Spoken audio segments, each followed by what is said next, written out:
काकड आरती सुरू झाली मायबाप, पण माऊली कोण होते ना, ज्याला माऊली कळाली ना, तो आयुष्यात जगाच्या पाठीवरती कोणाला कधीच दुखवणार नाही, ही ताकद त्याच्यामध्ये.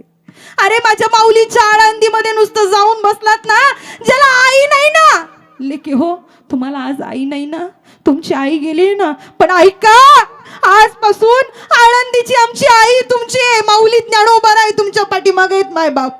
काही कुणाची गरज नाही. माय गेल्यावरती माय भेटत नाही ना, ज्याला माय नाही ना त्याने आळंदीमध्ये जावा, माऊली ज्ञानोबाऱ्यांच्या समोर जा, बसा, रडा तुम्ही. आणि त्या आईच्या डोळ्यामध्ये, मी या ठिकाणी माझ्या आईकडं कधी येत नाही, पण मालकाला विनंती करते, मालक आठवड्यातनं एकदा तरी मला माऊलींच्या दर्शनाला न्या बरं का, कारण की जगाच्या पाठीवरती त्या माऊलीने मला आज इथपर्यंत पोचवलंय. मरेपर्यंत शेवटच्या श्वासापर्यंत माऊली ज्ञानोबाऱ्यांचं दर्शन कधी चुकणार नाही. हा अट्टहास लेकी हो तुम्ही घ्या.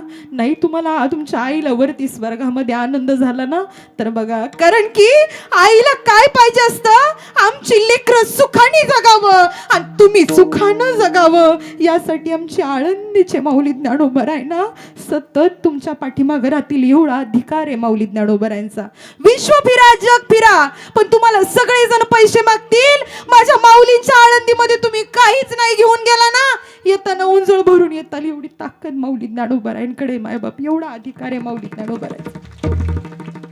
सांगा ना काय आयुष्य आहे, कधी तुम्ही जाणारे माहिती नाही, काय आपल्याकडं अधिकार आहे का आपला.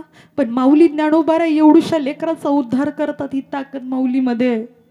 प्रत्येक दिवस गोड करण्याचा अधिकार माऊली ज्ञानोबाऱ्यांकडे.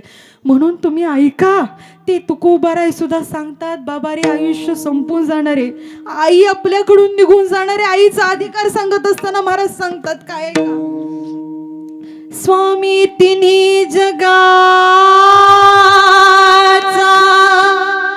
आई विना भिकारी, स्वामी तिन्ही जगाचा आई विना भिकारी. ऐका, आयुष्यात आपली आई गेली ना, भिकाऱ्यासारखी अवस्था होते. मनातली जी खदखद आहे ना, जे काही आपल्याला आईला सांगायचंय ना मायबाप, ते माऊली ज्ञानोबाऱ्यांच्या जवळ सांगू, हात जोडू आणि माऊली ज्ञानोबाऱ्यांना सांगू. माऊली ज्ञानोबाराय कोण होते, ज्ञानाचा सागर, सखा माझा ज्ञानेश्वर, एवढा अधिकार आहे. अरे फक्त ज्ञानोबा तुकोबा म्हटलं ना, तर रोज संध्याकाळी गोड जेवण तुम्हाला मिळेल मायबाप. एवढा अधिकार संतांचा आहे, एवढं करतात ते संत माऊली ज्ञानोबा तुकोबा. योगी पावन मनाचा, साही अपराध जनाचा. ऐका, तुमच्या आयुष्यात सगळं काही दुःख येईल, दुःख विसरून जाण्याकरता तुम्हाला एक करावं लागेल, त्या सकल संतांच्या मांदियाळीमध्ये. आणि आज आम्ही सगळ्या संतांकडे बघतो ना, माऊली ज्ञानोबांना कमी अन्याय सहन करावा लागला. अरे छोट्याशा आदिशक्ती मुक्ताईने सांगितलं, दादा वाईट लोकांचं वाईट नको वाटून घेऊ, त्यांनी अन्याय सहन केला. आज जगाच्या पाठीवरती सकल संतांनी तुकोबारायांना सुद्धा अन्याय सहन करावा लागला. गाडगे महाराजांना सुद्धा, आज गाडगे महाराजांचं नाव एवढं स्वच्छता म्हटलं की गाडगे बाबांचं नाव येतं, त्यांना सुद्धा अन्याय सहन करावा लागलं. पुरणपोळी म्हटलं की त्यांना त्यांचं बालपण आठवायचं. गाडगे बाबांनी विचार केला, माझं कीर्तनाची तारीख घ्यायला एक माणूस त्यांच्या जवळ गेला, बाबा तुमची तारीख भेटेल का. माझी तारीख देतो, पण मी जर तुमच्या गावात कीर्तनाला आलो ना, तुम्हाला अख्ख्या गावाला पुरणपोळीचं जेवण करावं लागेल. एवढा अधिकार गाडगे बाबांचा आहे.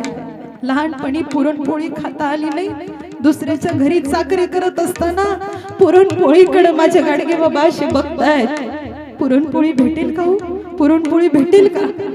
मालकानं आवाज दिला, काय पाहिजे रे तुला. पुरणपोळी पाहिजे मला. गाडगे बाबा म्हणताय, डेबूजी म्हणतात, पुरणपोळी पाहिजे तुला, ये इकडं पुरणपोळी. ऐका, संत सांगते मी, गाडगे बाबांना जवळ बोलवलं. माय बाप एक काठी घेतली आणि त्या काठीनं गाडगे बाबांच्या हातावरती त्या ठिकाणी काय केलं, चांगला मार दिला. गाडगे बाबा म्हणतात, पुरणपोळी आज बघितली ना का मला माझं बालपण आठवतं.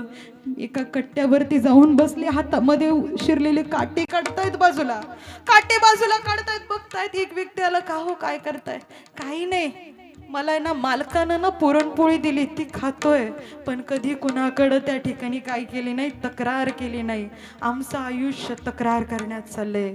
मालक घरातलं तेल संपलंय, मालक घरातले शेंगदाणे संपले, मालक दिवाळी आली पोरांना कपडे घ्यायचे, आमची तक्रार करण्यात आमचं आयुष्य संपत चाललंय.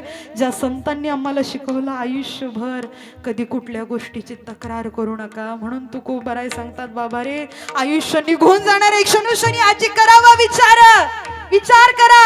हा देह निघून जाणार आहे, नाशिवंत देह जाणार सकाळ. महाराज पाया पडतायत, ऐका काय म्हणतायत दुसरे चरण. सकळांच्या पाया माझे दंडवत